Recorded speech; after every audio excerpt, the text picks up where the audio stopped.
ये है question number 1। ठीक है, इसमें दे रखा है Jayashree owns 5 houses in India all of which are let out. यानी कि ये सारी 5 प्रॉपर्टी है जो कि ये लेट आउट प्रॉपर्टी है। ठीक है, इसमें अपन को निकालना है GAV, ग्रॉस एनुअल वैल्यू अपन को निकालना है।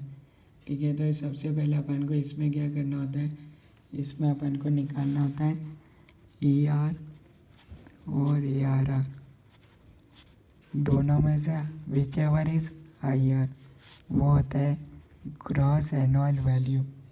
ठीक है, ग्रॉस एनुअल वैल्यू क्या होगा, एक्सपेक्टेड रेंट और actual rent receivable whichever is higher वो हो जाएगा ग्रॉस एनुअल वैल्यू। ठीक है, अब एक्सपेक्टेड रेंट कब निकलेगा, म्युनिसिपल वैल्यू और fair rent whichever is higher subject to standard rent. यानी कि एक्सपेक्टेड रेंट क्या होगा, या तो म्युनिसिपल वैल्यू और फेयर रेंट दोनों में से जो भी हाई है but subject to standard rent.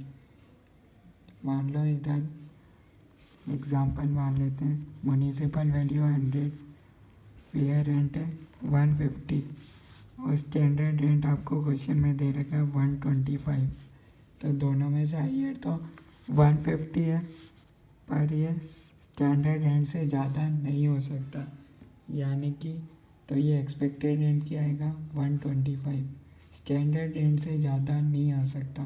ठीक है, तो एक्सपेक्टेड रेंट 150 नहीं होगा 125 होगा।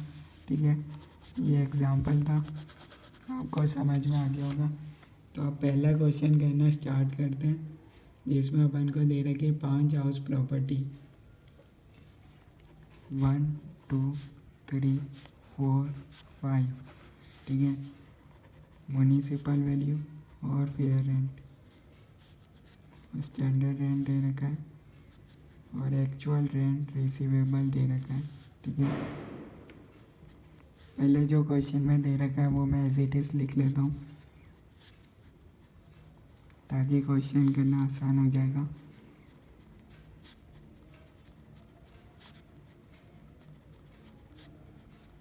तो आपको ये फॉर्मूला समझ आ गया होगा जो मैंने अभी आपको बताया।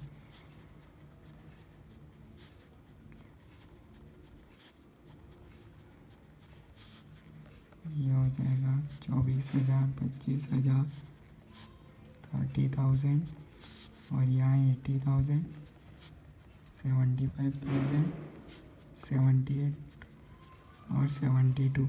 तो ये आपको क्वेश्चन में दे रखा है कुछ इस टाइप से ना। अब सॉल्व करते हैं। सबसे पहले भैया GAV निकालना है, ER और ARR।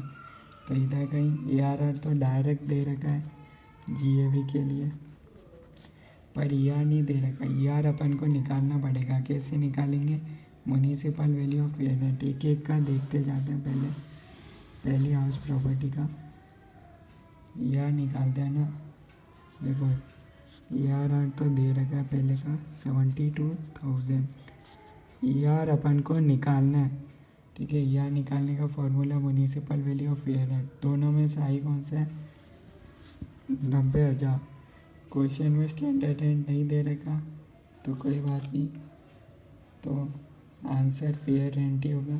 तो अपन स्टैंडर्ड रेंट नहीं देखेंगे, अगर क्वेश्चन में स्टैंडर्ड रेंट नहीं दे रखा तो अपन स्टैंडर्ड रेंट को नहीं देखेंगे। म्युनिसिपल वैल्यू और fair rent whichever is higher 90,000।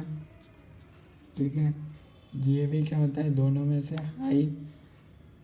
तो यहाँ हो जाएगा अपने आंसर हो जाएगा, पहले का आंसर GAV हो जाएगा 90,000।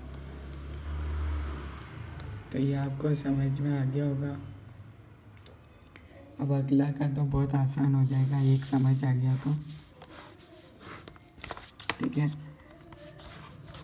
अगले में भी ARR तो अपन को डायरेक्ट दे रखा है, पर ER नहीं दे रखा है, एक्सपेक्टेड रेंट नहीं दे रखा।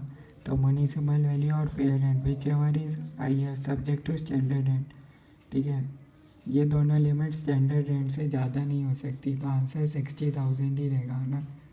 75 से तो भैया स्मॉल है ना, तो ER हो जाएगा 60,000 और 72,000। दोनों में से हाई, तो आंसर हो जाएगा इसका 72,000 GAV। ठीक है, थर्ड केस देखते हैं। ARR डायरेक्ट दे रखा है, म्यूनिसिपल वैल्यू और fair rent whichever is higher, दोनों बराबर है, कोई से ही मान लो, कोई से ही मान लो, एक ही बात है। Subject to standard rent, standard rent से ज़्यादा नहीं हो सकता, तो अपन ये लेंगे। और इन दोनों में से हायर ER और ARR whichever is higher, तो ये बन गया था अपने एक्सपेक्टेड रेंट, दोनों में से I 60,000 is the answer third case में। अब देखते हैं फोर्थ केस। फोर्थ केस में म्यूनिसिपल वैल्यू और fair rent whichever is higher, और स्टैंडर्ड रेंट दे ही नहीं रखा, तो इग्नोर करना है स्टैंडर्ड रेंट को। और ARR दोनों में से हायर, ER और ARR whichever is higher, ये 30,000 आंसर हो जाएगा। फिफ्थ केस में देखते हैं। ARR दे रखा डायरेक्ट, ER निकालना है, म्यूनिसिपल वैल्यू और fair rent whichever is higher, subject to standard rent. ठीक है, स्टैंडर्ड रेंट को लेना है अगर वो स्मॉल है तो अब 78 और 72 दोनों में से ज़्यादा, वो हो जाएगा GAV। तो ये हो गया 78,000। तो इस तरीके से करना है क्वेश्चन नंबर 1। Thank you.